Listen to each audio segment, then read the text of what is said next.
Hi ladies, it's the last day and we're not having a scheduled meeting.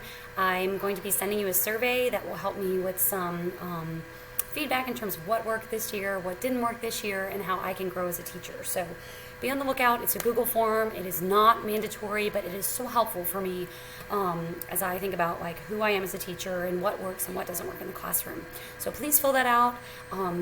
You, of course, are amazing students. I wanted to end the year with this little snippet. I'm going to read it to you. It's from a book called Bird by Bird by Anne Lamont, I think is how you say her last name. I don't have my copy right now. It's at school, but I found a PDF. So if you'll follow along with me, we'll do this thing together. Short assignments. And the book is about writing, which is pretty relevant for an English teacher, right? Right. Okay, short assignments. The first useful concept is the idea of short assignments. Often when you sit down to write, what you have in mind is an autobiographical novel about your childhood, or a play about the immigrant experience, or a history of, say women. But this is like trying to scale a glacier. It's hard to get your footing, and your fingertips get all red and frozen and torn up. Then your mental illnesses arrive at the desk like your sickest, most secretive relatives, and they pull up chairs in a semicircle around the computer, and they try to be quiet, but you know they are there with their weird coppery breath, leering at you behind your back. What I do at this point, as the panic mounts and the jungle drums begin beating, and I realize that the well has run dry, and that my future is behind me, and I'm going to have to get a job, only I'm completely unemployable, is to stop. First, I try to breathe, because I'm either sitting there panting like a lapdog, or I'm unintentionally making slow, asthmatic death rattles. So I just sit there for a minute, breathing slowly, quietly. I let my mind wander. After a moment, I may notice that I'm trying to decide whether or not I am too old for orthodontia, and whether right now would be a good time to make a few calls. And then I start to think about learning to use makeup, and how maybe I could find some boyfriend who is not a total and complete fixer-upper. And then my life would be totally great and I'd be happy all the time. And then I think about all the people I should have called back before I sat down to work, and how I should probably at least check in with my agent and tell him this great idea I have, and see if he thinks it's a good idea, and see if he thinks I need orthodontia, if that is what he is actually thinking about whenever we have lunch together. Then I think about someone I'm really annoyed with, or some financial problem that is driving me crazy, and decide that I must resolve this before I get down to today's work. So I become a dog with a chew toy, worrying it for a while, wrestling it to the ground, flinging it over my shoulder, chasing it, licking it, chewing it, flinging it back over my shoulder. I stop just short of actually barking. But all of this only takes somewhere between 1 and 2 minutes, so I haven't actually wasted that much time. Still, it leaves me winded. I go back to trying to breathe slowly and calmly, and I finally notice the 1-inch picture frame that I put on my desk to remind me of short assignments. It reminds me that all I have to do is write down as much as I can see through a 1-inch picture frame. This is all I have to bite off for the time being. All I'm going to do right now, for example, is write that one paragraph that sets the story in my hometown in the late 50s, when the trains were still running. I am going to paint a picture of it in words on my word processor. Or all I'm going to do is describe the main character the very first time we meet her, when she first walks out of the door and onto the porch. I am not even going to describe the expression on her face when she first notices the blind dog sitting behind the wheel of the car. Just what we can see through the 1-inch picture frame.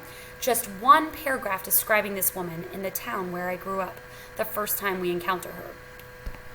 E.L. Doctorow once said that writing a novel is like driving a car at night.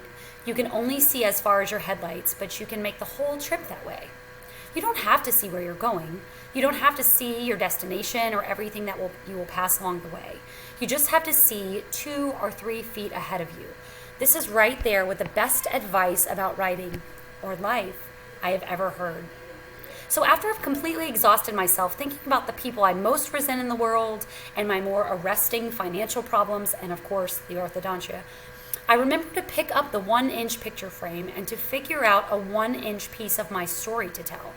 One small scene, one memory, one exchange.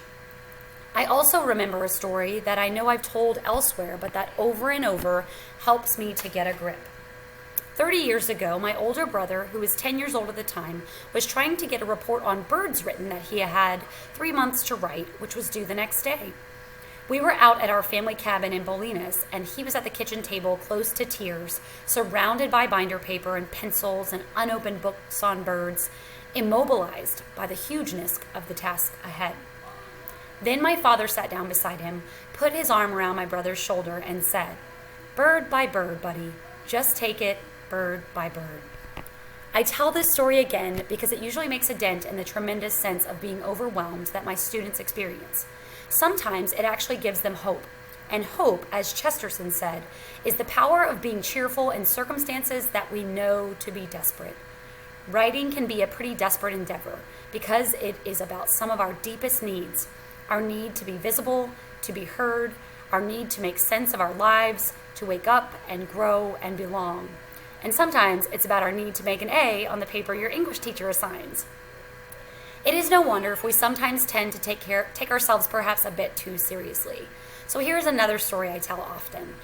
In the Bill Murray movie Stripes, in which he joins the Army, there is a scene that takes place the first night of boot camp, where Murray's platoon is assembled in the barracks. They are supposed to be getting to know their sergeant, played by Warren Oates, and one another. So each man takes a few moments to say a few things about who he is and where he's from. Finally, it is the turn of the incredibly intense, angry guy named Francis.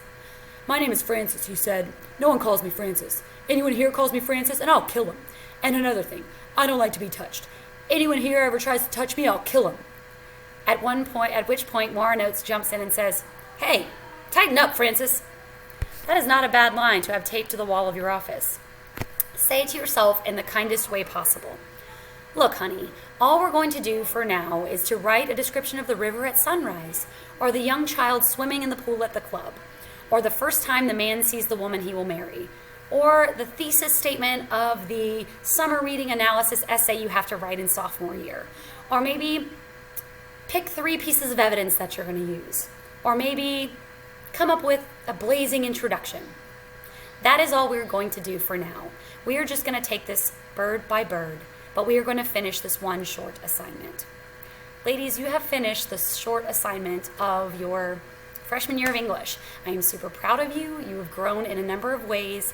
And I also want to just leave you with a bit of inspiration that hopefully right now we're in this one short assignment of our lives and doing this quarantine thing and being isolated from our friends and our school, and things are weird and crazy. And I just want to tell you that I believe in you and I'm proud of you. And whether you're writing for sophomore English, or you are writing the next great novel that you'll show me when you publish it, or you're writing a piece of music, or you're practicing making free throws, whatever it is, it's one short assignment, and I know you can do it bird by bird. All right. Thanks for being great students.